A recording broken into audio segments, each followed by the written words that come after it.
Confederacy of Illusions, History, Chapter 1. Presently in the pit. Sokorok, leader of the Confederacy of Illusions, wandered through the icy waters of the pit. The mutagen in the water was contagious, and it had many deadly qualities which would transform anything that swam in the sea. Luckily for Sokorok, he was immune to the ocean's polluted effects, and with all of his countless powers, it didn't matter.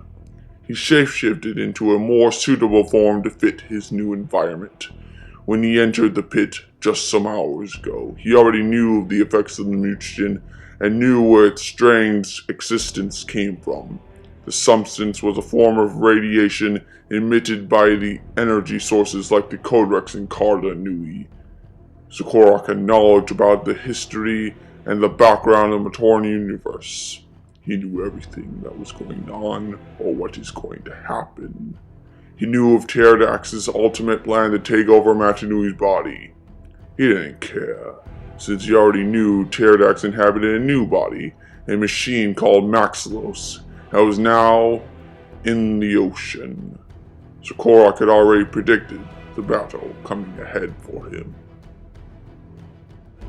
He saw Karzani enter the ocean and become mutated by it. He saw the Toa Ignika get struck by a huge burst of light by the Ignika as a sign of help, and saw them transformed into new Toa.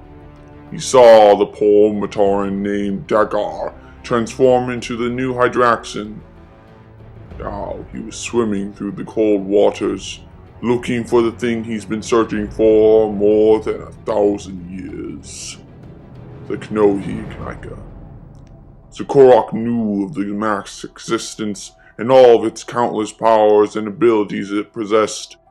Sokorok himself wore a mask, the Knohi Norakana, the mask of immortality, which he created with his own tools more than 100,000 years ago. The mask granted him numerous abilities added to his already infinite list of powers. He was immortal, and nothing could stop or halt his mission. But after swimming through these waters, he couldn't help but wonder, what exactly is happening to my organization? Well, he had no doubts that his son, Onatu, was keeping everything under control. He kept wondering what his scheming and monstrous member Mesograk was planning. If he tries or does anything without my permission, he'll pay dearly. A punishment for failure or disruption. Sokorok's methods were simple and brutal, which means taking that member's immortality away and then sending the energy hounds Moroka after them, and see if they survive the encounter. Each member of the Confederacy was gifted with the power of immortality, but Sokorok is the only one who can grant it or take it away. If Mesograk tries anything risky, Onatu will have to take care of him. Sokorok suddenly stopped for a moment, as if in a trance. How did this all begin, he pondered to himself, thinking about how he lost his people and the companion of his life, and how he formed the Confederacy of Illusions.